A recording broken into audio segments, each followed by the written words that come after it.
What we know so far is that the aircraft entered a holding pattern 10 miles south of the runway. There is some discussion of an electrical fault. The discussion on many areas at the moment is that the engines could have suffered fuel starvation, and then with no fuel going into the engine-based generators don't work, although there is some standby power. If the aircraft had a complete electrical failure, it would still have some battery power, and the crew would have declared an emergency and probably diverted earlier on in the flight.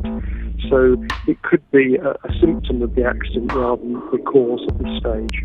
The aircraft landed at night, so it would be for the pilot to have known where the relatively flat areas are around there if it has glided. Unfortunately, it looks like the aeroplane has hit the side of a mountain and slid down the mountain and almost tumbled over on itself.